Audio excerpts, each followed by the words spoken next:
Friends, we have a special guest with us this episode. We have all the band members from the band Whitecross. We are just so thrilled to have these guys here. We've got Rex Carroll, Michael Feighan, Dave Roberts, and Benny Ramos. Thank you guys for joining us. Thank you, Rex. And I also got my co-host Kent over here. We can't forget Kent. Thank you, Kent. Hey, everybody. Thank you, Kent. We're just going to get started, guys. I'm going to just kind of go around the table with a couple of the same questions. And I might start with you, Michael, first, if you don't mind. Was music part of your childhood growing up? Yeah, and well, first, we need to call you Rex 1, or no, we probably need to call Rex Carroll Rex 1, because he probably wouldn't like being Rex 2. Right. There can only be one. We can call our Rex, meaning Area 312. He goes by Rex Cat, so we can call him Rex Cat. Okay. I'm going to interject that Michael Feighan, his lifelong dream of being a grocery store clerk was interrupted when he, when Whitecross came driving by in a red Camaro and said, "Hey, want to come and join the circus?" And it happened for him, just like that. But when he retires, he's going to go back to school and get his degree and learn how to bag groceries, and that's his life's career. I think Rex has had too much Diet Coke this morning. Growing up, music definitely was a big part of my life. My mom was a huge Elvis fan. My dad was a big fan of the 50s music. So I just remember them always having stuff on the record player, and I'd go through all the little 45s. And so, yeah, music was a big part of my life growing up. And this is showing my age, but the reel-to-reels, my dad had this reel-to-reel, and I don't know why he had this, but he had Kiss Alive on this reel-to-reel. And I remember listening to that and hearing Peter Criss's drum solo as a 14-year-old and going, wow, that I want to do that. That's when the bug really hit me about then. Okay, cool. Benny, how about you? Was music part of your childhood growing up? Yes, definitely. It was a big part. My dad had a band when growing up that started out in San Antonio, Texas. And when he took a job out here in American Motors, he found some musicians out here and he started up a band, and it was like kind of a Tex-Mex band, and it was a cool thing. And so I was pretty much born into it, born into music. And he had, even though he had his full-time job, he was a weekend warrior, what we call weekend warriors. And so he would gig all the time in the weekends. And so it was a big part of it, part of my life. And actually, when he started, he became a Christian. That's when he really started imparting more music personally into my life. Back then, when he had the band, it was like he was kind of more involved with that and kind of more involved with them. But when he became a Christian, he started becoming, his focus was on the family. So then he kind of took what he learned and started imparting into us as the kids. And so it was definitely a big part of my life growing up. Benny, will you tell Rex Cat about your dad and Whitecross and you getting into Whitecross? Oh yeah. So here's a story for you guys. My dad, when he became a Christian, it was like he was one of those. Came from a very strict background, and so back in the day when Whitecross first came out, he was one of those guys that was like, "Oh no, this is like not great music. It's not great influence." And so I'd have like Whitecross cassettes and Petra cassettes, and he'd be like, "What's this stuff?" And you can't have this stuff around the house. And so we fast forward, into it. And then, so when I get involved in the band, Then all of a sudden he's already had a change of heart. He's had a change of focus. And all of a sudden he's been the biggest supporter of the band. He's telling everybody, my son's in Whitecross. And, so it's a big change, throughout the years. So That's awesome. Benny, I just want to know what's with the Petra tapes.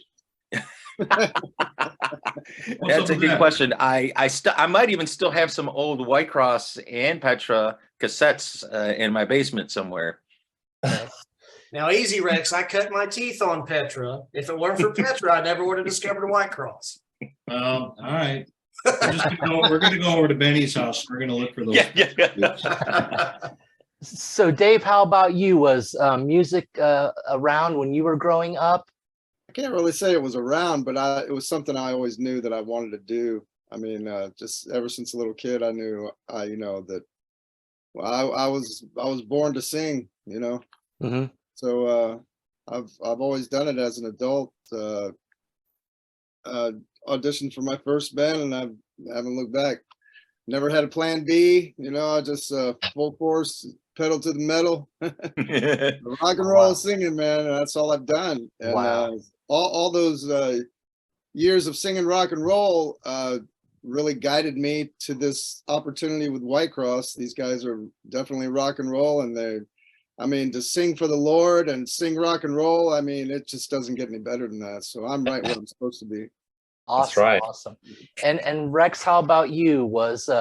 I'm sure music was around when you were growing up, correct? Oh yeah, for sure. I'm more like I'm kind of the same as Michael, because except that he was he heard Kiss, and he's wow, I want to be the guy who does that.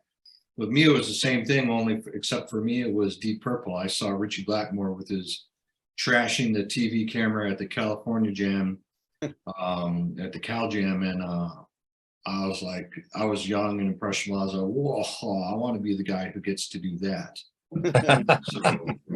Gotcha.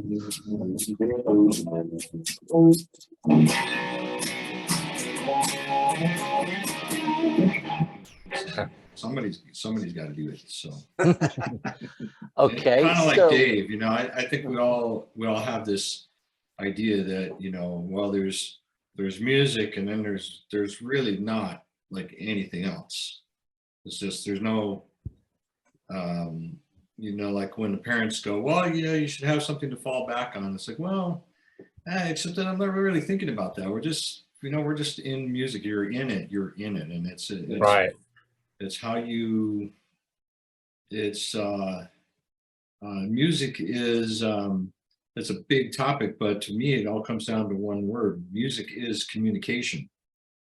So this is how you express whatever's inside of you to the rest of the world. So it's pretty all consuming. It's not like you have plan B and plan C and Right. things Right. like that. It's just something that you do because it's totally your personality, and you're totally immersed in it, and it's who you are. Okay. Long answer to a simple question.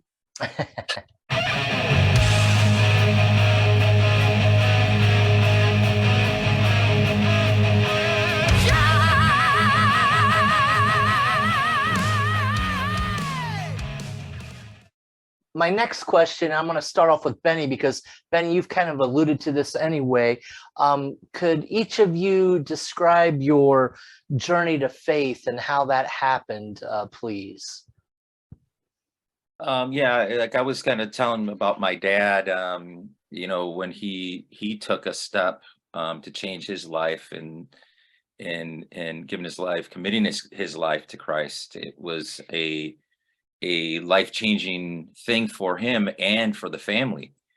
And so it was just a natural thing for us to go into that as well. And it wasn't too much time. I was just a young boy, about 11 years old. And when I started kind of really at that point, experiencing more things in church, more things in faith, and then coming even at that young age to a relationship myself, personal relationship with Christ. And so, and then since then, it's just been it was a life-changing thing, and it's been all the way up to the course of where we are to today, and being able to be blessed the opportunity to play music. And just kind of alluding a little bit more of what Rex was saying, you know, we really didn't have plan B or anything like that. So it was just like, what a wonderful opportunity that we can say, you know, after all these years, us as musicians, that we're still able to do that and still praising the Lord this way. Well, and I think too, with not having a plan B, Benny, you're really putting your faith and trust in the Lord that he's going to take care of you, and you're doing this for the right reasons. And I think that just shows that also your true heart there with music and whatnot. Yes, that's very true. And you're you're putting your faith and you're into faith in the Lord, and he's saying, you know what, I have this for you, and I have this plan for you, and it's going to be a plan to succeed. And so it's been, fortunately for us, you know, been able to do this all these years. Mm-hmm. Great. Yes. And Michael, could you kind of explain your personal journey and faith to Christ? Absolutely. I was raised Catholic, and my dad was in the Air Force. We were stationed in Ramstein, Germany. And I remember a guy come up to me. I was in the gym, and he just started talking to me, and next thing, he got super personal. He was just one of those guys. And he's like, so can I ask you a question? And I'm thinking, oh, geez, what's this?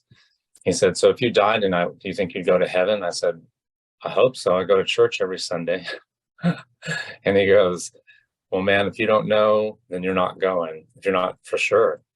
And I was like, well, tell me what you're talking about. And then he brought out, you know, Romans 10:9, and I just started really thinking, going, okay, I know I've had God in my life, but do I really have that personal relationship with Jesus? And so after the gym, I mean, he's like, why don't you want to stop by and I'll show you more stuff. And then I ended up asking Jesus into my life, and yeah, it was on from there.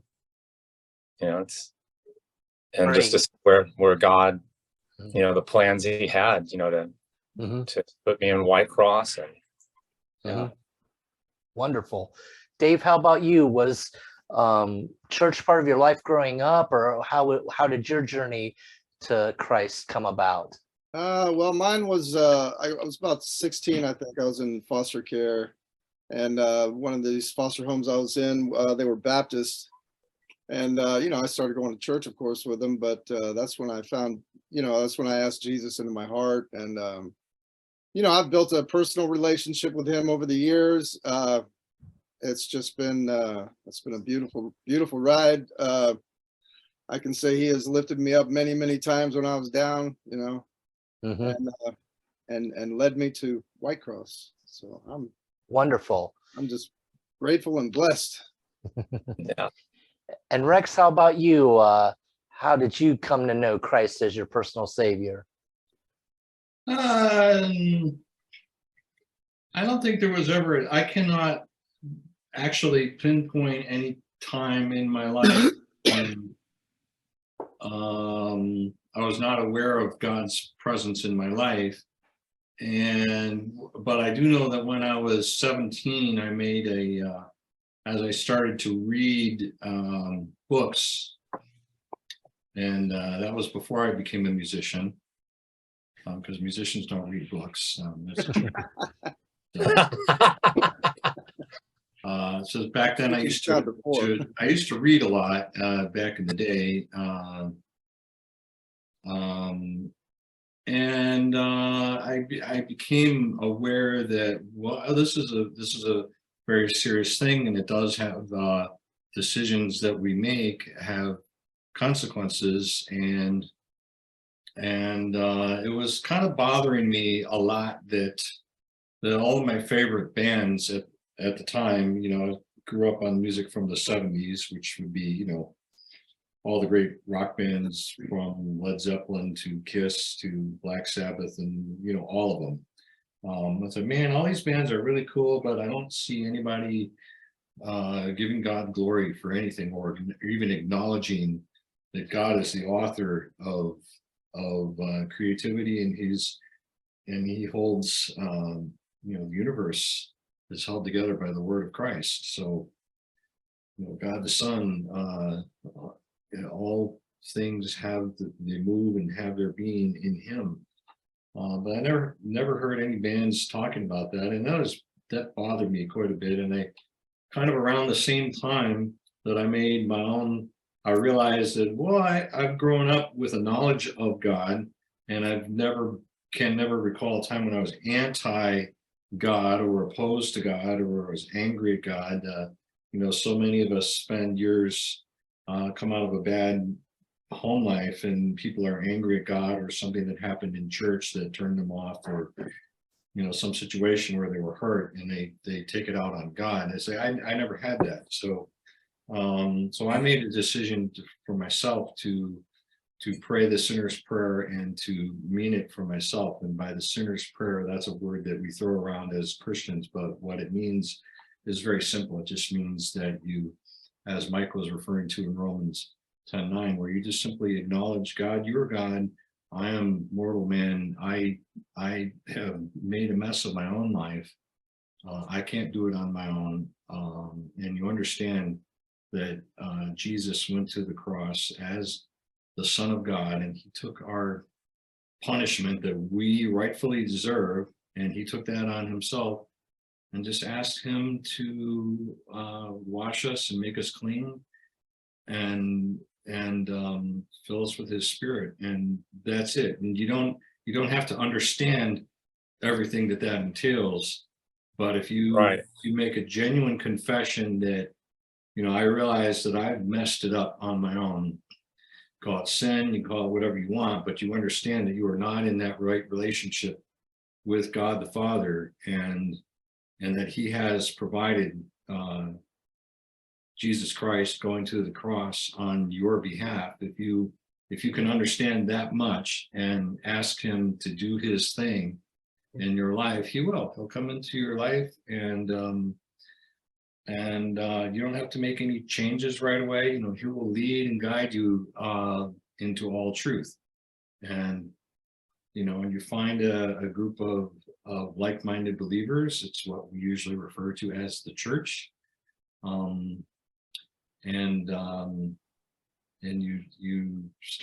you find a good church, and you get in with that, and you'll learn little by little. And God will teach you, and things will get better. And you're still going to go through all the same hardships in this life that everybody else does, but you understand more and more who the person of God the Father, and you have him to lean on, which is great. And I couldn't live my own life any other way. And at the same time that happened, I realized the need to, somebody has to give God the credit in their music, and since nobody else is doing it, I guess I'll have to do it. So it literally was that simple, because in my own growing up, I wasn't aware of any other such thing as Christian rock. I mean, there was myself, there was a handful of other people. Bloodgood was out there at the time, and Barren Cross was out there. A lot of the bands that we have at the Immortal Festival. There was a small group of people that playing their music in their rock bands that all had the same idea at the same time. And then I had the opportunity to meet Glenn Kaiser in the Resurrection Band.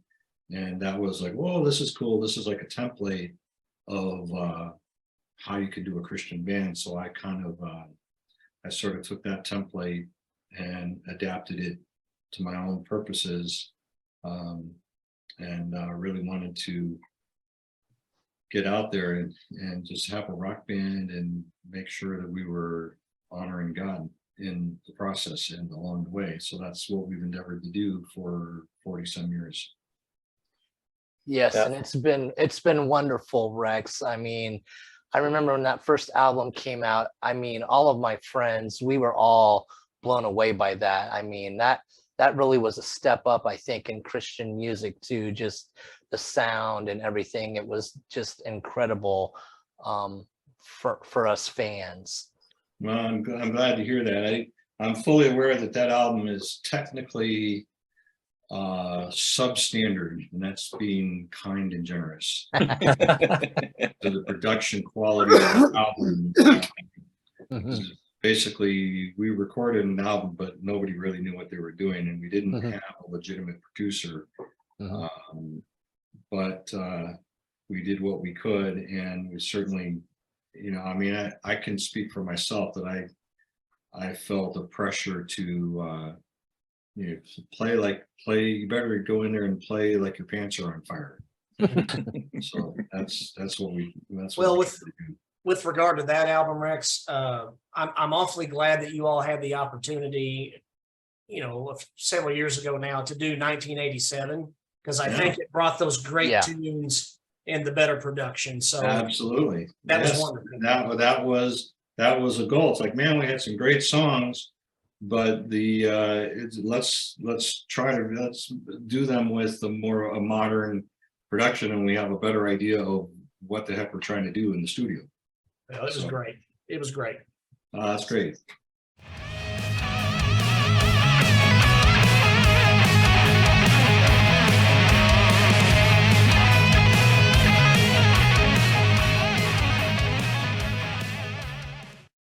So my next question, I'm going to start out with Michael, because I want to hear more of this grocery bagging thing. But how did each of you guys join the band? And Michael, I want to start with you first, if I could. Yeah, sure. I was living where I'm at now, which is Santee, California, right outside of San Diego. And I was playing with this guy named Bob Hardy. He was the singer of Servant. It was like, man, they must have been before Petra or something. And he was doing a solo thing. And Butch Dillon, who joined Whitecross with me, he's the bass player. We were both playing in that with that guy, Bob Hardy. And one day he came to us and he said, hey, I've got a friend who is the booking agent for Whitecross, and they're auditioning bass players and drummers. And he goes, do you want me to put a word in? And we were like, yeah. And I said, so where do they live? Where's the auditions at? Thinking it was going to be in California somewhere. And he said, Chicago. And I was like, well, I ain't going to Chicago to audition. You got to be kidding me. And Butch had family out there. And he said, come on, man. What do we got to lose? We'll get this gig. And I'm thinking, how do you know we're going to get this gig? But he convinced me, and we flew to Chicago, auditioned, and it felt like it went really well. And I remember Rex saying, hey, we've got about 4 more days of auditioning. We'll be in touch. And so then you're like on pins and needles. 2 weeks had gone by, and I'm like, man, we never got this. I knew I shouldn't have came to Chicago.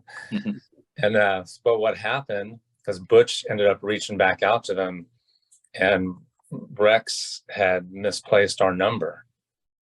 And so that's why he couldn't get in contact with us. So, but no, he said, yeah, basically we got the gig, and yeah, it was an experience. Cool. Benny, how about you? How did you become to be part of the band?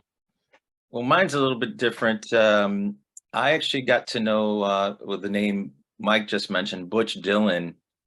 I got to know him at Whitecross did a show locally here in Lake County area, and I got a chance to just chat with him, and we started hitting it off. And then I started to get to know some of the other guys like Mike as well, and we would do other side projects, and then I do some jazz stuff with Butch, and like in between dates when they were kind of like in their downtime, I would kind of like take advantage of the situation and say, hey, you guys want to play with me on this? You guys want to play with me on this? And so, and And through the time, I actually didn't even get to know Rex really well until a little bit after the fact. In fact, Because Rex is scary.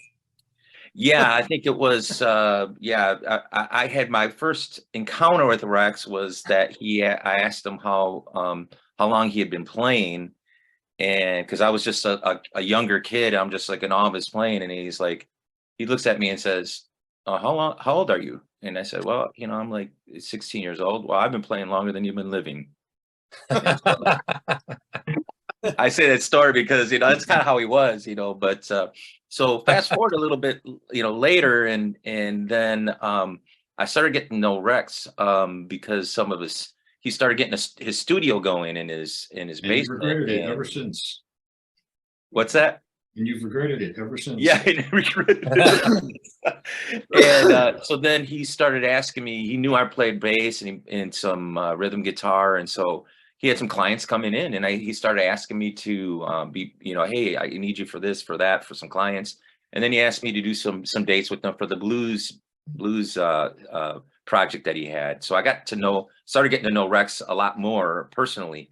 And then 2000 came, right about 2000, and then he said, hey, we're getting a reunion for Whitecross. And he knew how much of a Whitecross fan I was. And so he asked, hey, do you want to be part of it? And I was like, oh yeah, absolutely. Then you have to ask me twice. And so that's how I started. Nice. Awesome. Rex Cat, yes. Before we rock on, viewers out there, friends, we got to tell you. So everybody's favorite promoter, Darthplumber, aka Uncle Dorn Reppert. He's knocking on the door right now, and what he doesn't know, he thinks that Rex Cat, our host, and myself are talking about Immortal Fest. Quick, hide the ice cream. We will be talking about Immortal Fest with Whitecross here in a little bit, but just like us, Dorn absolutely loves Whitecross. We're going to let Dorn in now. So Rex, remember where we're at with Dave. Sure, I sure will. Okay, Dave, how about you? How did you join the band? I think it was because of Michael, right? I'm not exactly sure. Yeah, Michael saw a video or something of me singing some Whitesnake, I think it was. Yeah, I was in Dallas and I was playing with a Def Leppard tribute band, and they would fly me in from Houston, and I would stay with the guitar player, and we were looking through Facebook, and Dave, he said, hey, check this guy out. He's in this Whitesnake tribute band. I'm a big Coverdale fan, so when I heard Dave sing, I was pretty blown away. And then we saw that he had was some Christian project you were doing, Dave. I don't know if it was a solo thing or something. Yeah, but thing. I was like, holy cow, wait, this guy's a believer. And so from there, I was on a mission and put Dave in contact with Rex. Awesome. Yeah.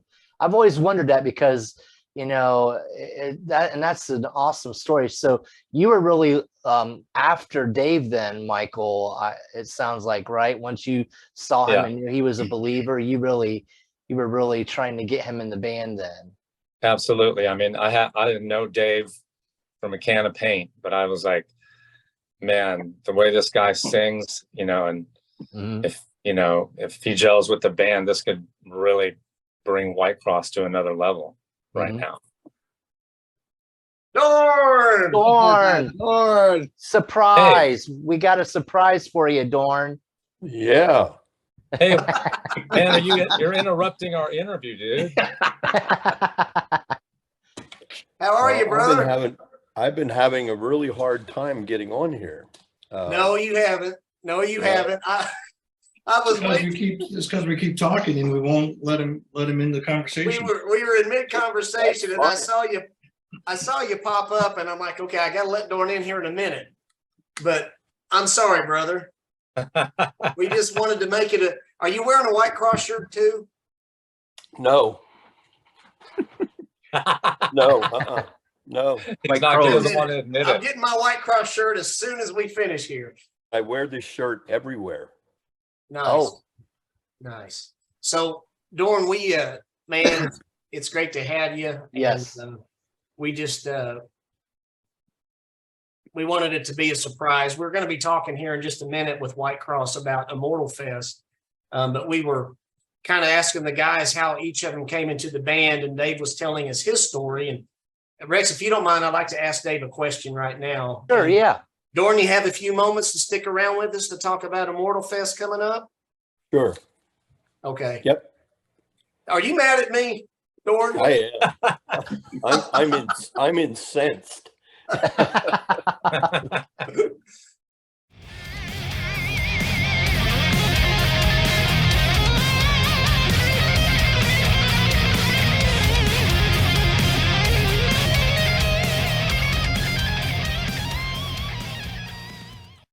Dave, I want to ask you, partner, and I'm a huge Whitecross fan, but I'm a huge Whitesnake fan, but in particularly of the old school bluesy stuff, you know, from back in the 70s and the early 80s.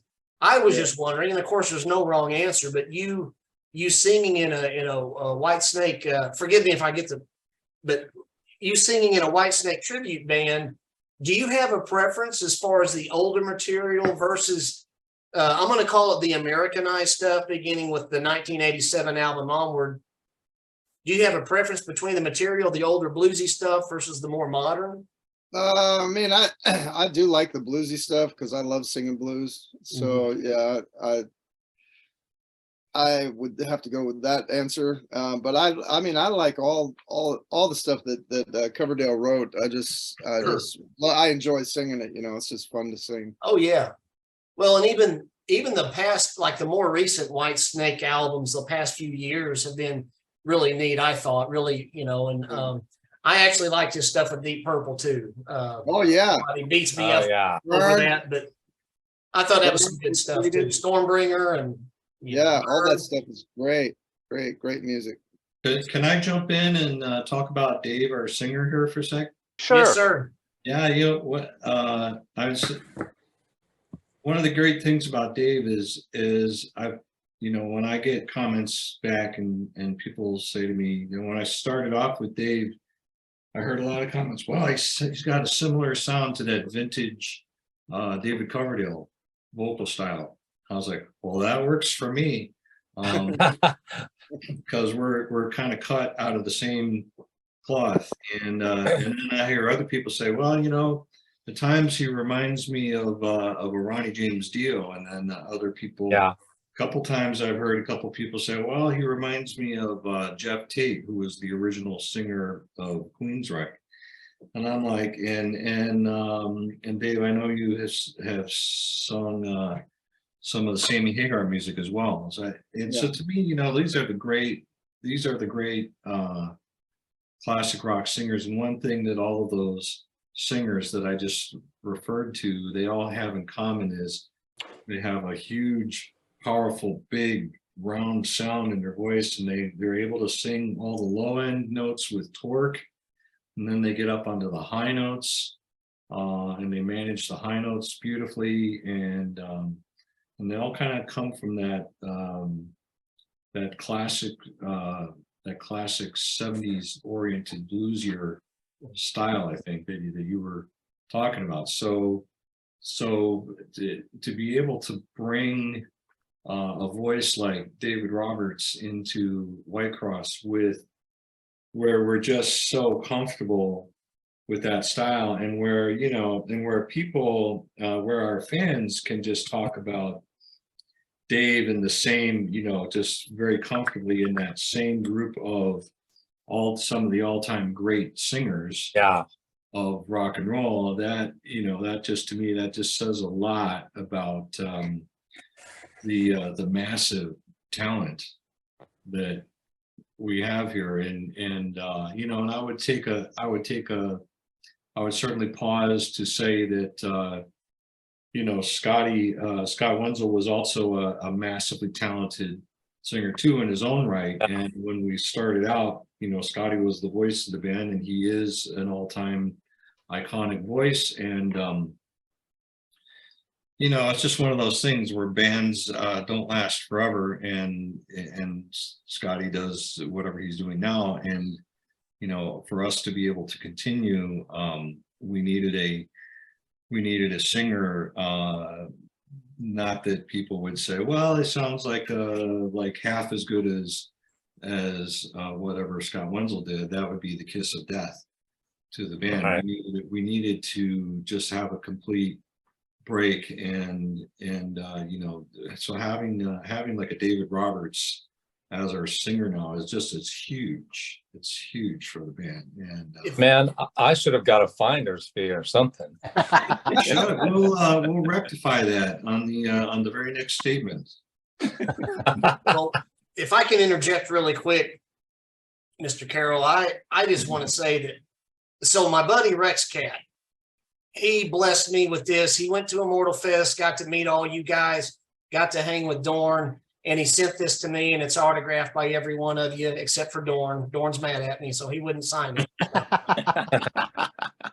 I am super stoked for Whitecross because you know when something works and fits. I mean, myself as a fan, I know when something works and when it fits. And I am super stoked for Whitecross. And Dave, I wholeheartedly embrace you and welcome you and love your voice. You got it going on. And I am super, I don't want to put the cart ahead of the horse. I want to talk about what's to come, but this is great. And I'm ready. I'm super stoked for more Whitecross, and here we are. So kudos, guys. Thank you, Ken. Right. And it's kind of like Saint and Fear Not. I mean, Saint, they have Dave Nelson. It works. It fits. I mean, I love Josh. I love Scotty Wenzel, but I also love Dave Nelson and Saint now. I love you, Dave. Yes. You rock. Eddie Green and Fear Not. I love him. I love Larry, but I'm happy for all these bands that I grew up loving. And as time goes on, sometimes changes are necessary, but I'm happy that things are healthy in the Christian hard rock and metal community. And this is a healthy band, and here we go. So, well, that last gig that we played last weekend was probably at or near the top, or possibly the best live performance that we've done, at least that I can recall in the last 10 years. So we're definitely, I feel that musically we're trending in the right direction. you bet. Mhm. Well, Dave, and I want to ask you, if I could, I saw both Whitecross performances at the BMI Event Center in February and September of last year. And of course, I noticed the concert in September, you seem to even have more confidence with singing and everything. And I know you definitely won fans over big time, because I would talk with everyone and whatnot. So I was just wondering if I could get your impressions of those concerts that you did. And if you want to talk about this last concert that Rex was referring to that you just did here in Texas, and how things are going with everything. Well, I can say that it's those shows like at the BMI Center, I think the second one was better than the first one, because I was getting more comfortable with the material. And that's an ongoing process. I mean, I'm still, getting comfortable with the material. And, like Rex was saying, I mean, this is communication. This is the language of emotion. So once I'm to the point where I am believing and just feel in my whole being what I'm singing, then that's when the magic happens, so it's just going to get better as I just feel, there's not a limit to how good it's going to be. I keep, I want to be better and better and better after every show. I want it to the next show to be better than the last. And that's just, and I think it's been that way. The bands we're getting more comfortable with each other. And I agree with Rex. The last show was our best performance to date, and I think our next show will be even better. So awesome.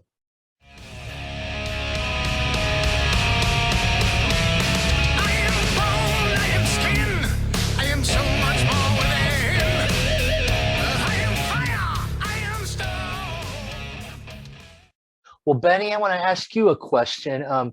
I learned quite a bit about you that I didn't know about professionally. You are credited with over 70 projects over many different genres, and you've worked with some really top-notch people in the music industry, such as Israel Houghton, I hope I'm pronouncing his name right, and Grammy award-winning producer Aaron Lindsay. Could you please tell us about some of these projects you've worked on and how you were able to work with those individuals?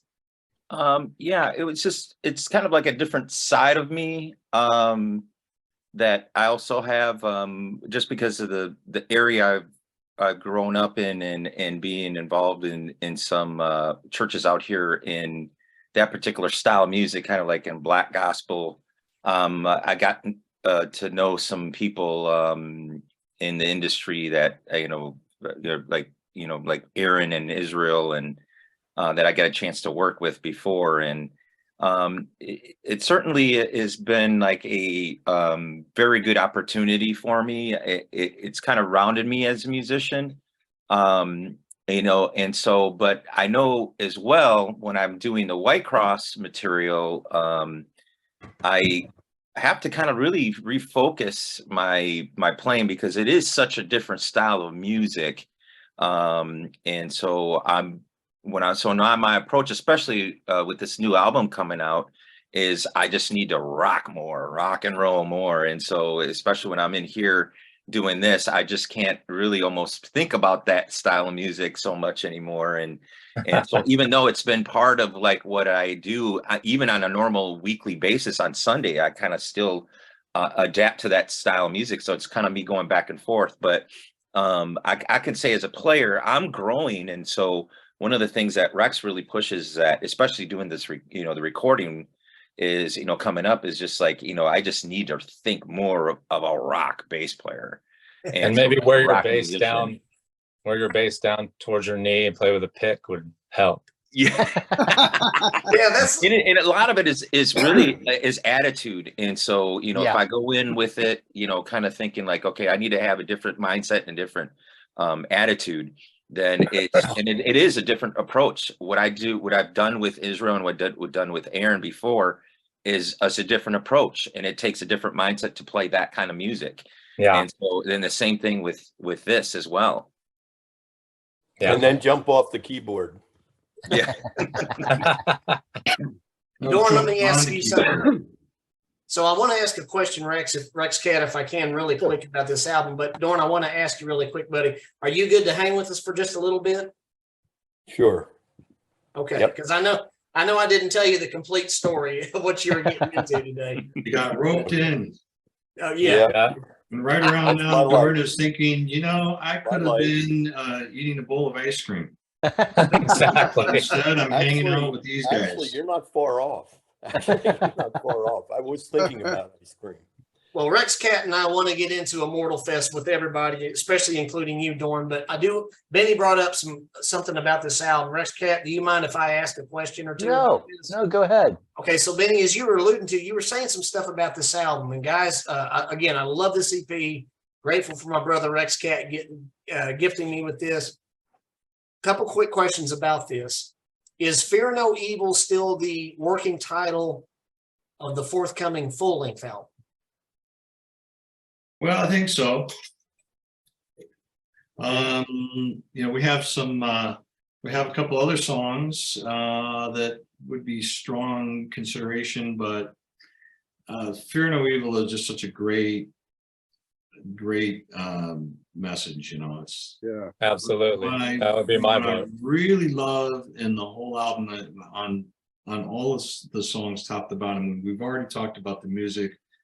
We've talked about the comfort level that, where Dave and I click on the vocal melodies and all that stuff. And we come from that same bluesy hard rock background. And we've talked about all that, but what we haven't talked about is the messages in the lyrics. And I'm really super stoked about every song. And the song itself, Fear No Evil, has a lot of great messages that they're very useful, that the body of Christ needs to hear and absorb. And Especially now. it's a great, it's a great working title. And I believe that unless something changes as of as of now, status quo. So yes, that is the current working title of the new project, which is in the works.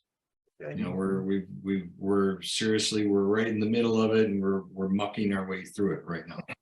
So Rex, do you think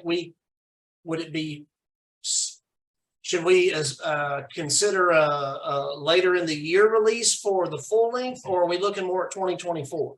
Yeah, no, I think you know, the intent is certainly to have it this year. We're behind the pace. There was a couple things that happened.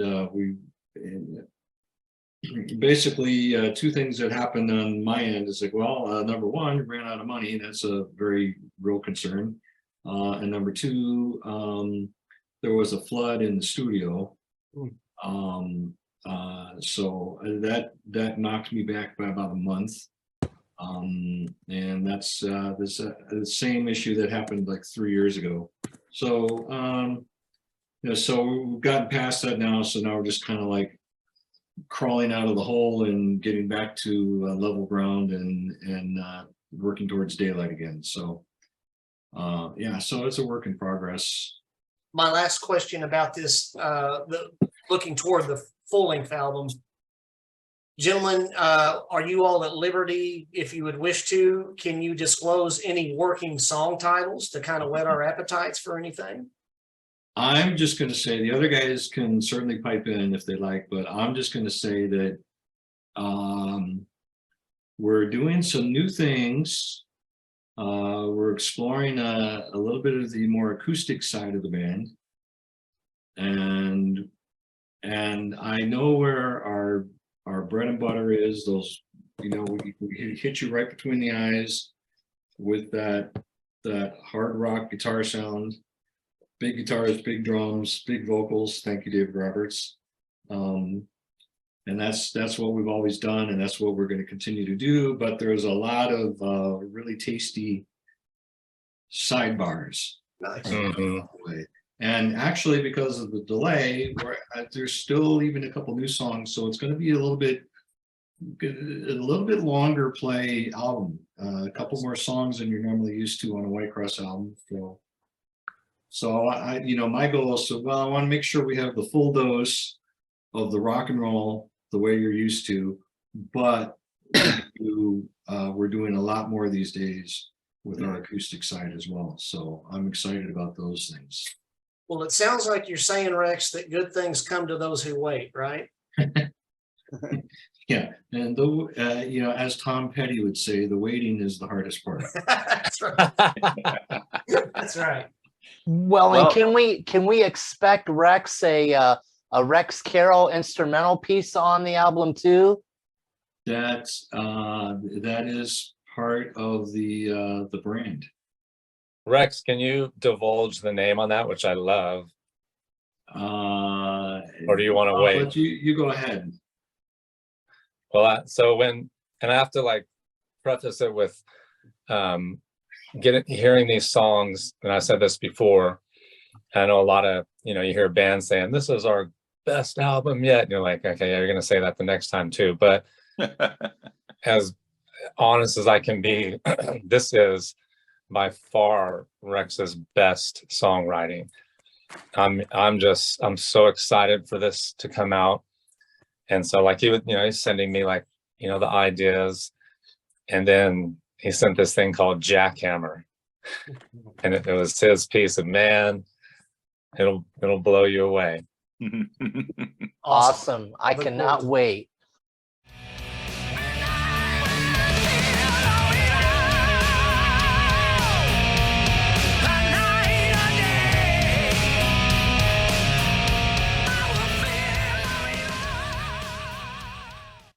Well, Rex, I do have a question for you, and I want to plug an album that I know some Whitecross fans know about, and you've done some stuff outside of Whitecross. You did a solo recording called That Was Then, This Is Now, and it's got a very bluesy, ZZ Top-ish style of music. I highly recommend anyone of a fan of Rex's get this. Can you tell me what was the story behind making that record? Life is very long and it takes a long time. And do you remember how God told Moses what the plan was going to be, and then he marched right into where the slaves were working, and the Israelite slaves were working, and he killed a guard, and then they chased him out, and then he had to run for his life, and then he was in the wilderness for 40 years before he could even start to work on God's plan for his life. So in a compressed version of that, I left Whitecross in 1994, I guess. I was gone for 6 years. And then in that amount of time, the band changed, lost our record deal. I lost all my record deals with Star Song. And it didn't matter anyways, because Star Song got bought out by EMI. And this is also something that happened 2 years 2 years after EMI bought out Star Song, we had 100% turnover. Everybody was gone. So then the Star Song name was just, I see, I guess now we're on, our contract got passed around from label to label. And lo and behold, the Capitol Records label is back. And now we're part of the Capitol Records Christian Music Group, like whatever that is. I don't even know what that means.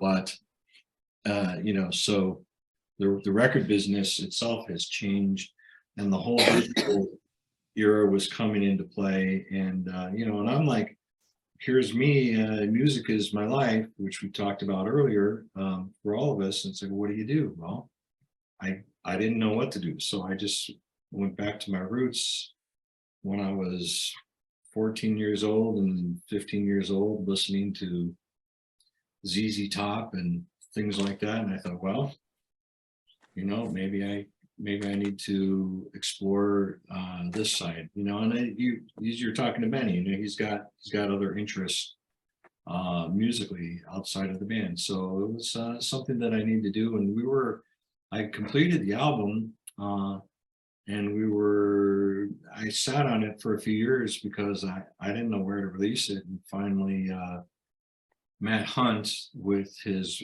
Retroactive Records label, he convinced me to let him have it. And Matt's not surprised at all. I was shocked. It ended up, that record has done really well. And so, hey, all glory to God. Well, and like I said, Rex, I highly in life that things happen. Yeah, you're not planning for it. It wasn't something I was planning for. It wasn't like a pre-thought out deal. It was just something that we did at the time, that I did at the time, because there was nothing else going on. So, and now now the tides have turned a little bit, and I'm happy that Whitecross is back, and here we are, and our brother Dorn is here, and that's a great story too, because Dorn promoted one of our very first concerts back in was it 1987 or was it 1988? It was 1987, in the fall of 1987, and they're like, okay, you guys have a gig on the East Coast. And I'm like, what?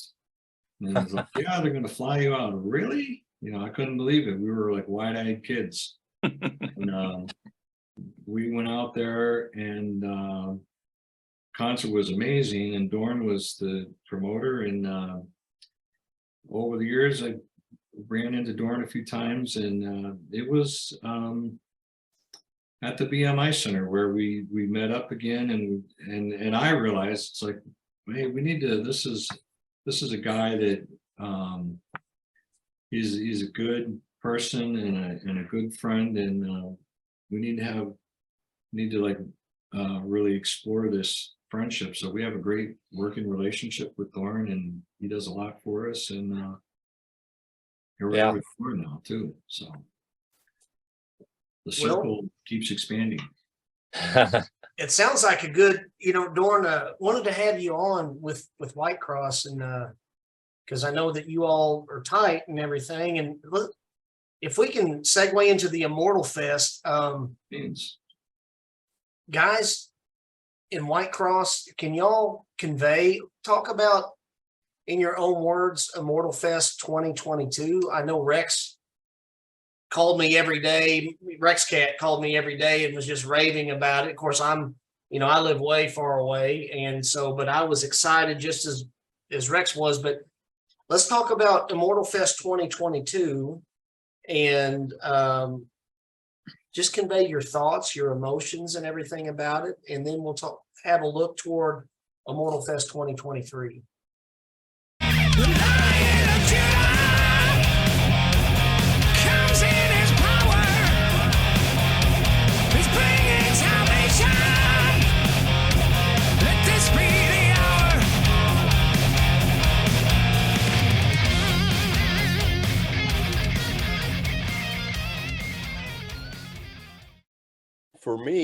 For me, I just went as a spectator.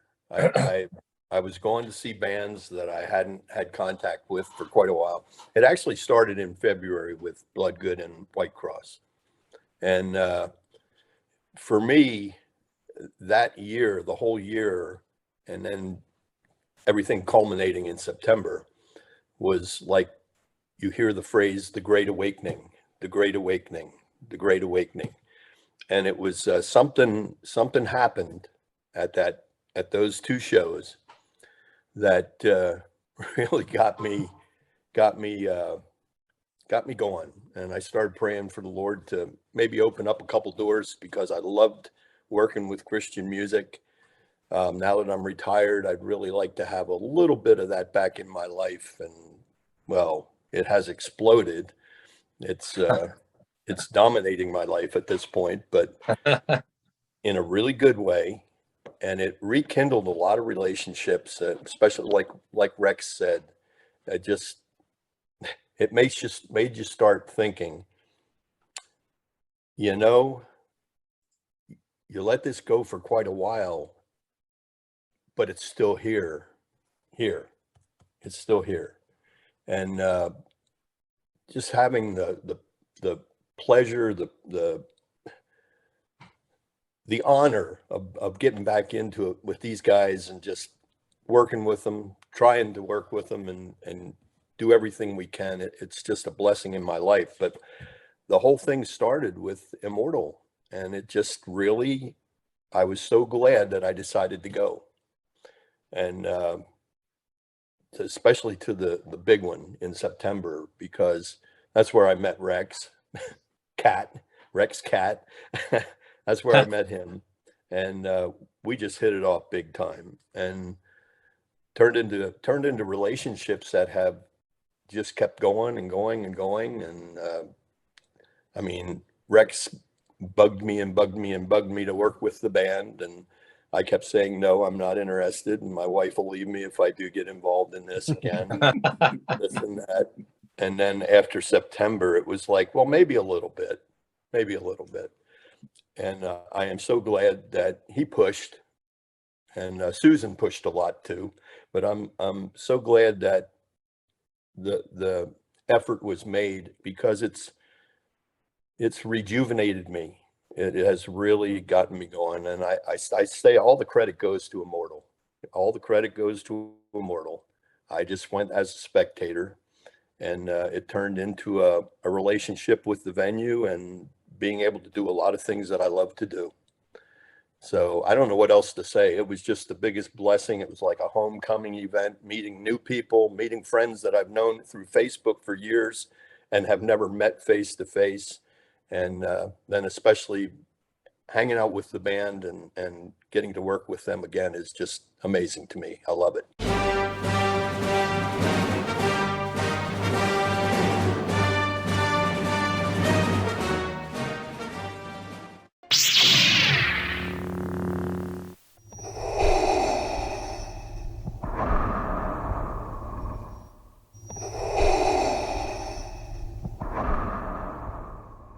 And Dorn, I think too, like from my perspective, it really seemed like like just a family reunion. Oh yeah. Especially the September event. Like you and me actually met at the February event. Right. Also, but like, I mean, it just seemed like just a family reunion. And I see Yeah. Benny nodding his head too. So he got that same impression too. It was just the most incredible feeling. And it's very hard to describe, but you Yeah. could just feel the Holy Spirit there just all over the place. It was the Yeah. most awesome experience I've ever Yeah. had.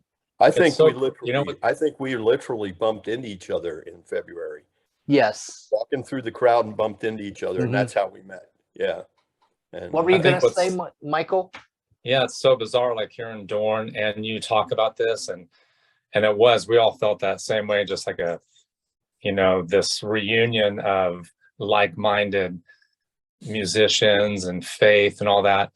But I'm thinking back to when Steve Barhorse, the promoter of BMI, he reached out to me, and you know, me, Rex, and Benny we were just booking whenever we could, you know, when people would reach out to us, and Steve reached out to me and just had said, hey, are you guys still playing? What would it take to do a show? And I thought, oh gosh, here we go again. You know, it's going to be some promoter that's going to want us to come for like $150. And so I was like, I'm not going to mess with this. So I'm just going to throw it all on the table. And I just told him, here's our amount for a performance. We need everything covered with flight, da, da, da. And I'm like, I was waiting for the pushback, and then I was going to hang, you know, bye. But he was like, okay, so how would you like your deposit then? You know, and I'm like, going, wait a minute, what? So I'm like, this guy's for real. And so of course, then I reach out to Rex, and we do the thing in February. And then he said, you know what, I think I want to do a festival. And he's so funny because he said, how many bands do you think I should get? And I said, Steve, I think you should do like, I would go like 5, 6 bands tops just for the first time. And then what was it, 13 bands later? 12. 12? Yeah. Yeah. So yeah, and it's amazing what he's done. I mean, it's brought this, it feels like, you know, Back to the Future or whatever, you know, you're this big reunion of, you know. I'm going to jump in and just say it feels like on the musical side, it feels a little bit like the early years of the Cornerstone Festival. Right. Where there's this rock music community of Christians that comes together, and it's the same people. Yeah. So it's like so I just really pray for the long-term success of the Immortal Festival. That Yes. this is like a home. It's a home. It's a repository for all of the rock and metal community, and the classic rock community. You know, it's a home for all the people who like that kind of music. Yes. It's time to get ready. Get ready to rumble. Hold on, rock steady. And strongholds will crumble. Benny and Dave, whenever you all were at Immortal Fest, what was going through your minds? How did you interpret everything, and what was your experiences for 2022 Immortal Fest?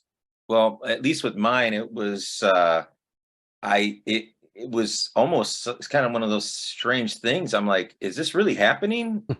Because it just, you don't really see that nowadays, and to see Steve come to the plate and like how he's done and with it, and having a bigger vision for it is just is really a God thing, and you can kind of see it like all over, and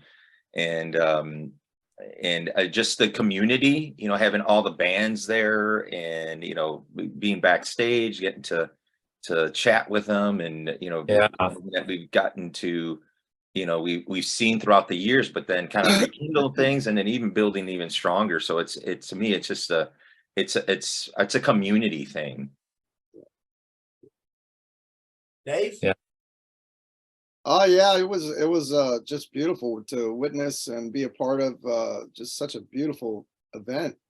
I mean, everybody loving on Jesus and loving on each other, and it was just beautiful, beautiful to witness, and it was definitely an honor to be a part of. And I'm looking forward to the next one as well. I mean, it's anytime you get a bunch of Christians together, I mean, that's church. We were at church that weekend, you know. That was great. Dorn, I remember Rex Cat. He called me up and he said, "Hey man," he goes, "you'll never guess who I'm rooming with at Immortal Fest." And I'm like, "Who's that?" And he goes, "Do you know Dorn? You know who Dorn Reppert is?" And I said, "Yeah, he's like the godfather of booking bands from back in the day." And that's true. And I was amazed, Dorn, when he told me that somehow that you all had talked and decided to room together. I was like, I mean, it was like rooming with one of the, I'm like, your reputation precedes you, Dorn. I just think it's awesome how everything came together. And so I think it's all wonderful. And as for you, the Whitecross members, I'd like to ask about 2023 because, we want our friends to know. I mean, it's no secret. This is what we needed. We're trying to promote this thing because we know it's a blessing for everybody and in many different ways. But as far as the 2023 set for you Whitecross members, can you talk about any goodies that might be in the set that some of the fans will get to hear? I'm just gonna say this is a personal thing. It's a little personal thing for me, and it's probably a little bit selfish. And I don't want to rile any feathers, but I'm pretty good at that. So I'm just gonna say, we get a lot of comments. I see a lot of comments on the social media posts. Oh, it's 4 hours away from me. It's a little too far for me. Oh, please come to, Atlanta or Texas or California or Montana or whatever. A big part of me goes, it's not that the bands, every single one of the bands, if you said to them, "Hey, we're going to do a 50-city tour and you can be on it," they would all jump at the chance. So it's not that the bands don't want to come to your town, but when there is this festival, this Immortal Fest that has the same spirit as like the early days of the Cornerstone Festival, my request to the world at large is, hey, please come and hang out with us at this fest. And we know you all have jobs and you have money, and just so I'm asking you, yeah, please buy a plane ticket, rent a car, do whatever you do, book a hotel, and come and hang out with us and be part of this event with us, because you're going to make, just like between Dorn and Rex, you guys just bump into each other and you make lifelong friends in the community, and you get to see all these bands are there, and they're not going to be there forever. It's like, we know there's stories of some of the guys are getting older, and bands some they're dropping off like flies. I hear about it every day. You read it every day. Some rock star or somebody else has passed away in the music community, and it's not going to last forever. So I just want to encourage people to come out to this, because this is really, it's truly could be a once in a lifetime event. Absolutely. And we think that it's really important for people to come. It's kind of like Dorn, you said that the awakening. It's also it's a revival of sorts too. Yeah. And you could, I think there's a legitimate argument to be made that there is a revival of Christianity that's going across America right now, with this Asbury revival. And I think in the music community, I think it's a part of it too. And I think what's happening at the Immortal Festival is part of this revival of Christianity in America. So I just personally feel that it's important for people to be there and to try to look past, well, if they were coming, or that's that's a difficult day for me to be there. Well, try to move, you can do your family vacation later on. Try to get out to this event because it's important for you. It's important for all of us. It's important for the community. So I'm just asking people to come out and be a part of it.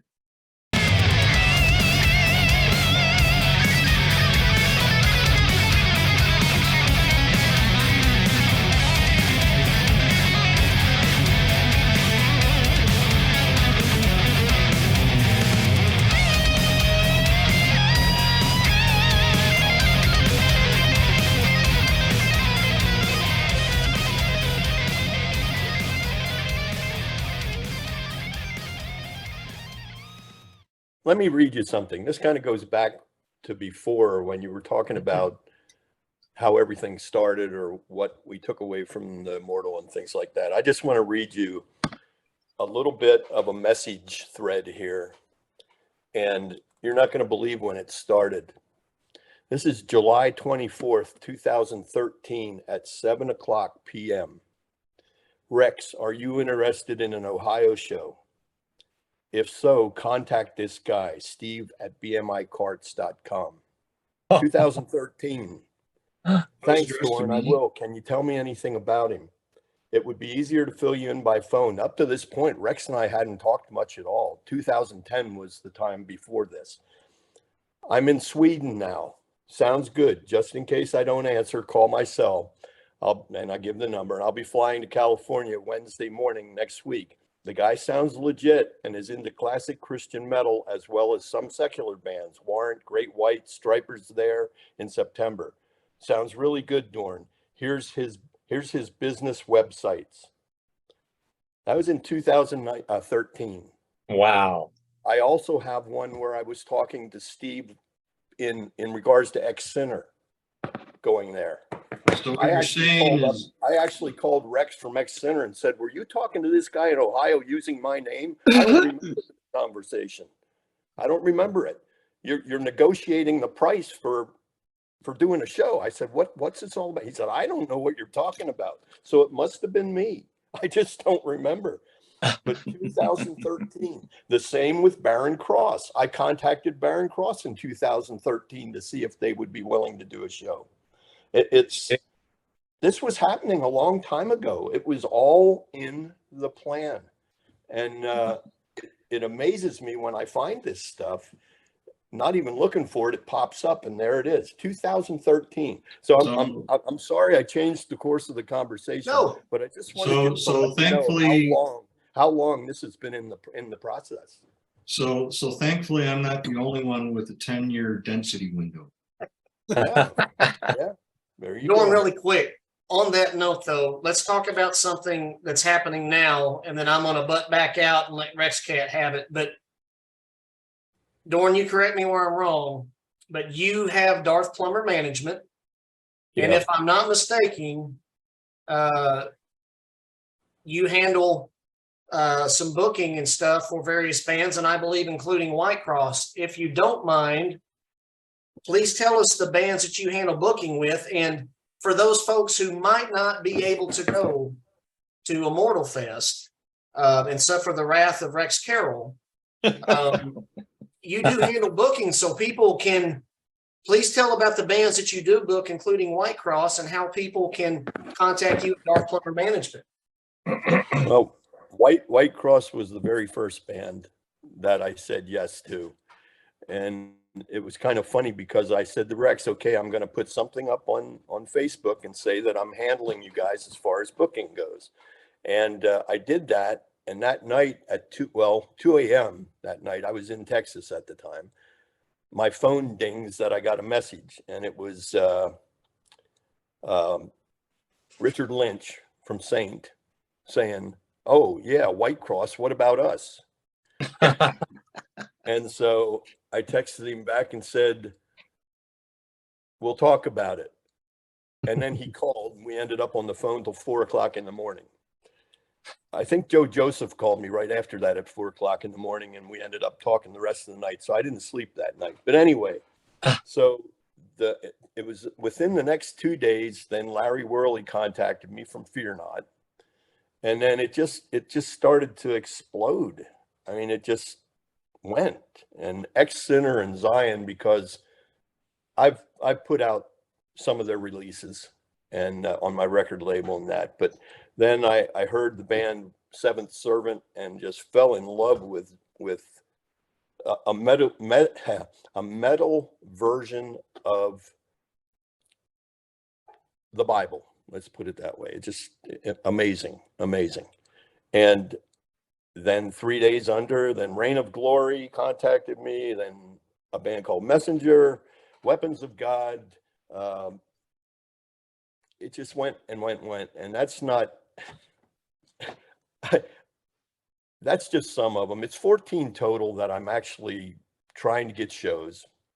And then there's another 6 that I said, no, I don't have any more room on the roster, and I end up trying to get them stuff anyway. So what you're saying is you're not exclusively with us? What's that?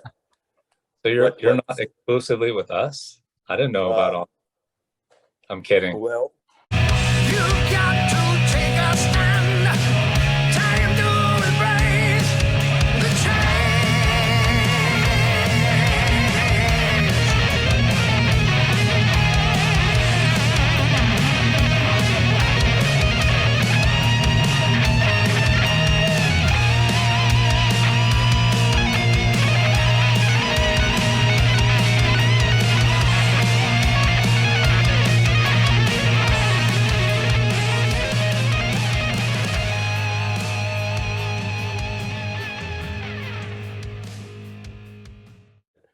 I have to say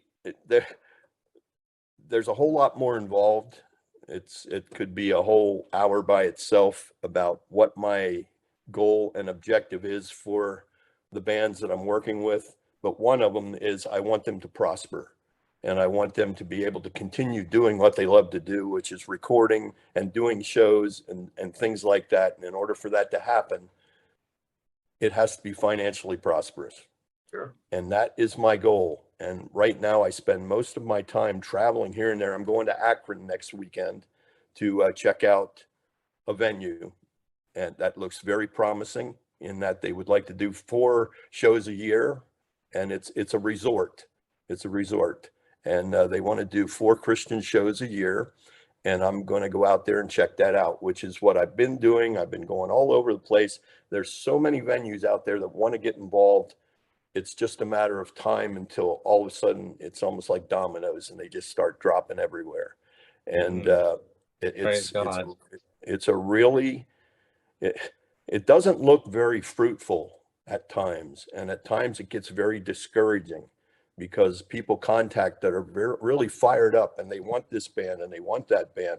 And the primary band for the place that I'm going in Akron is Whitecross. That's who they contacted me about, Whitecross. The most of the requests I'm getting right now are for Whitecross. It's a matter of time. It's a matter of time. One of these days, it's just going to start to happen. And then it's going to be hang on because this is going to be one wild ride. So, Hallelujah. Yeah, On that note, and Dorn- I believe it's in my prayers every day. I believe God is going to bless this. Amen. And Rex said it is. Amen. There's a revival. There's a revival, and we want to be part of it.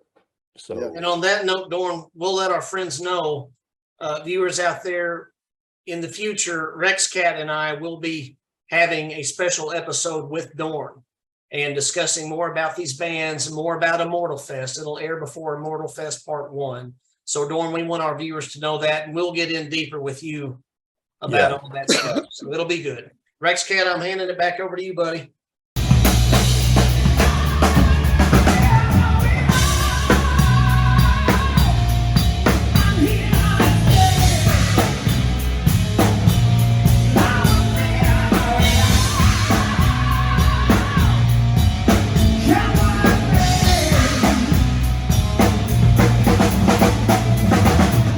I just want to tag on to what Rex said, and please go to this. You will not be disappointed. Most of the bands, they're out and about in the crowd when the concerts aren't going on, so there's access to them. yeah, if you like any of these bands, please go. You will not regret it. And I know we kind of got to wind down our time, but I do want to ask, and I think Michael's going to talk about this. Any interesting or funny stories from the road? And Michael, I think you have one that we kind of talked about off camera. If you could tell us this story that happened to you guys. Yeah, it was a show. Gosh, it was in Ohio, I believe, and I probably shouldn't divulge the name of the promoter, but it was probably one of the most bizarre experiences I've ever had, and I think the guys had. Basically, like at the end, I think they wanted to pay us with pit bulls. At one point, when we were asking for flights, I think they were waiting to sell a cow. And Benny and Rex, if you want to jump in, you can probably elaborate a little bit more, but that's probably the craziest one. I guess that's not funny. That's more of a really sad one. I think that was in Iowa. Yeah, Iowa, that's right. I'm sorry.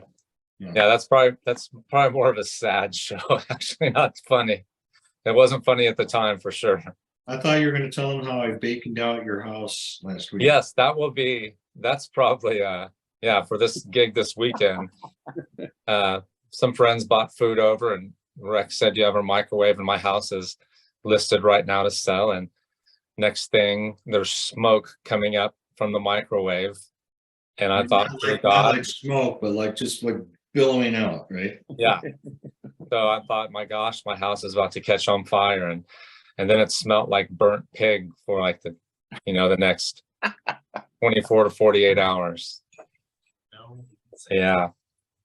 It was bacon he put in the microwave for I don't know how many minutes, but 20 minutes. There was nothing left of the bacon. It was just burnt, just a big burnt thing on a paper towel. Yeah, it was beyond well done. Yeah. And I had a sample. Yeah. Oh, I threw it outside because I'm like, get this out, the smell. And I threw it out, and I see Benny picking stuff up and eating. I was like, oh my gosh, are you eating that? But he said he found a piece that wasn't totally burnt. So Yes, I found it like yeah.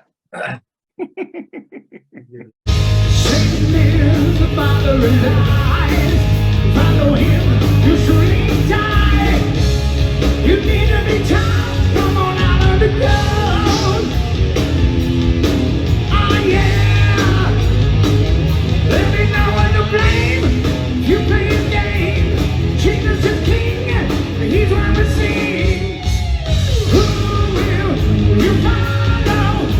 Satan of the other life. So I see you guys have at least one upcoming concert in Germany. Could you guys tell us, like, you have any more shows scheduled or coming up besides Immortal Fest?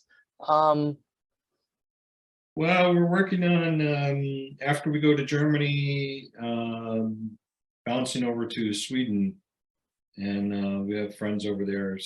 They're going to promote a tour for us in Sweden. So, and then you can talk to Dorn about as far as what shows we have coming up in America. Dorn, is the October show still on with Stephen Piercy that got rescheduled? As far as I know, Dorn, you have anything to add to that? I'm trying to say, but my mic was muted. Yeah, that's still happening.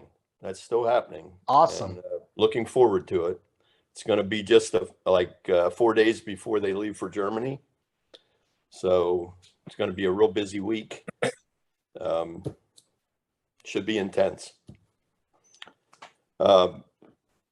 I'm hoping, and if you've noticed, that Steve is starting to mate Christian bands up more and more with secular bands or non-Christian bands, and I'm hoping this turns into a regular event because I think it's needed. There was a question at one point of whether Christian bands should be playing the stage with non-Christian bands, because you'd be bringing Christians into a non-Christian atmosphere. And I say, no, I think it's great because the non-Christians will be in a Christian atmosphere. Exactly. And Yes. I think it's wonderful. I think it's wonderful. So yeah, it's happening. So where can fans go to connect with the band? I know you have a Facebook page. Do you have a regular website or not? Not at this point, no. Okay. It's been so busy with just the page, with the management page, that I don't know that a website would do any more good.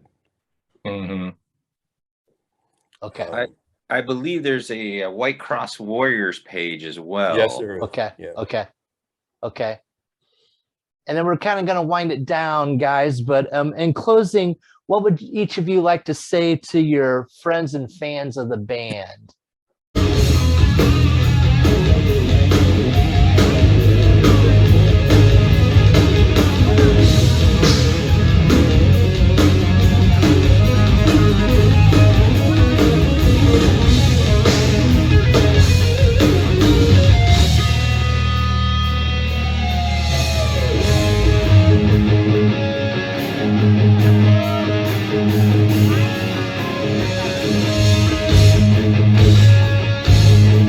Rex, are you going to go first, or you want to? I think there should be 17 copies of every Whitecross CD in every house in America. And we'll be sending our representatives to check up on you. No, just, you know, we love doing what we do, and we love our audience, and we love turning people on to our music, and we love the message, and we love the Lord, and we're happy when we run into people who love the Lord. So It's so, yeah, I mean, it's so good. Like the Immortal Fest, and you know how we were talking about how it was such a like-minded community for all the bands, but on top of that, just talking to all the people that were there and fans of that music, I mean, was so like invigorating to me, just seeing how they're so dedicated and just, you know, just very loyal fans, like to this style, this metal Christian music, who are part of it. And you know, it's hard sometimes when you're in this field. You know, it's not always easy. You're not in the $1 million tour buses and everything, but that calling you have, and when you get, I know when I've got feedback from fans that have, you know, said, man, this song really helped me, this touched me, and that's when you kind of get that validation. Okay, you know, this is, God's called me to this, and it's so, those times like that are so amazing to me, because it makes you realize, man, God picked someone like me to be in this outfit that's touching people's lives. It's wonderful. So I'm just so grateful for our fans, and like Rex always says, that not to call them fans, or friends. So Yep, that's true. We are that type of band that loves making that connection, and you know, they took the time out to be there, pay a ticket to be there with us, and so, you know, least we can do is share the experience with them, and actually get a chance to talk to them, and you know, if they want, you know, a picture or a photo or anything, we're there to do it. We love connecting with people, and so, you know, if I have anything to say, you know, get out to the concerts and do that. You know, like, you know, we get the one in BMI happening, and so you know, Immortal Fest, get out there, you know, make the sacrifice to get out there. And I'll kind of maybe even say like a shameless plug as well, but you know, if you really like the demo, that CD, yep, there you go, pull it out there. You're gonna love the new album. It's just got, it's that intensified, you know, same songs plus more, you know, with some more action happening, and more feel with it, and And so, and even look at the shirts that we got, the white, these are fantastic shirts. And so we got new ones coming out. And so we're going to have all kinds of merchandise for people there. And so they can connect with us and get merchandise, getting some, things with the band, photo with the band. So, yeah.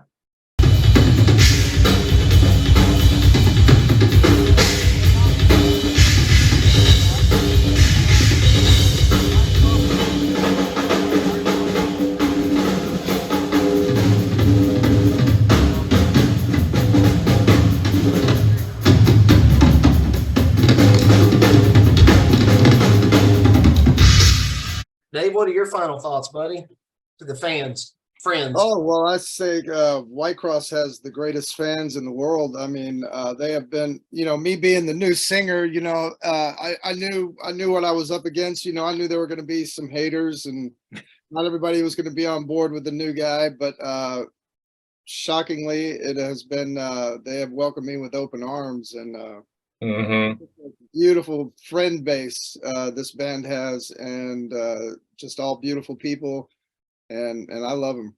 So thank you for accepting me, and definitely let's come to Immortal Fest and hang out with the guys, hang out with us, and you will be moved. There's anytime you get a bunch of believers together, the Holy Spirit just moves in that room, and it's just an experience that you're missing out if you don't experience it. I mean, it's just so beautiful. I certainly am blown away by the fan base of Whitecross and the message, the people. It's just been nothing but beautiful for me, and so I want to meet every Whitecross fan out there, so come to Immortal Fest, and I'll get no sleep meeting all of you. So I look forward to it. Well, we always close out our episode with a segment called Message from Home. And we just, as Ken always says, we want to keep the main thing. And we always read a verse of scripture for everyone, and Ken has got that for us today. Ken, what do you got for a message from home? Sure. Well, today it's prompted from the EP Fear No Evil, and of course Psalm 23 immediately came to mind, and really meditating on the words. I mean, God's word is timeless, and I'll just read it. Psalm 23: the Lord is my shepherd, I lack nothing. He makes me lie down in green pastures. He leads me beside quiet waters. He refreshes my soul. He guides me along the right paths for his name's sake. Even though I walk through the darkest valley, I will fear no evil, for you, God, are with me. Your rod and your staff, they comfort me. You prepare a table before me in the presence of my enemies. You anoint my head with oil. My cup overflows. Surely your goodness and love will follow me all the days of my life, and I will dwell in the house of the Lord forever. Amen. And, Amen. Jesus told us elsewhere, he said, and I love it because Jesus, of course, is God in the flesh, and God never lies to us. And he told us, in this world, you will have trouble because of sin entering the world. Guys, we know about trials and tribulation and hurt and pain. But God himself, Jesus the Christ, told us, take heart because I have overcome the world. Amen. Part of the world is the old order of sin and dying and hurt and pain and death. But in his kingdom, there'll be no more of that. That's right. We will dwell in the house of the Lord forever. And that's a promise from the King of Kings and the Lord above lords. And so I just give thanks. And Whitecross, thank you all for taking the message of the Lord and coupling it with this great gift that God has gifted each one of you all with. And Rex and I have been blessed beyond measure for decades. with your music, and we're being blessed now. And Dave, you're a blessing. Thank you for your voice. And Dorn, thank you for being a blessing and promoting all of these bands. And Dorn, I hope that you're not mad at me. I hope you'll forgive me for asking you to come on today and not knowing what you were getting into. Thank you, guys. Well, and Thanks just so much. and thank you for all your time. And you know, guys, if you could just stick around for 1 second, but we're gonna close off today. But thank you for joining us, friends. Bye. Take care, everybody. Bye. Bye.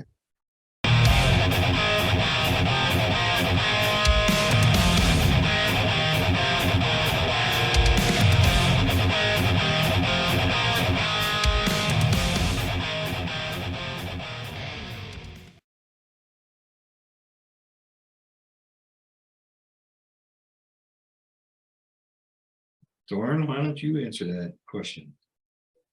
What was the question? I'm kidding. No.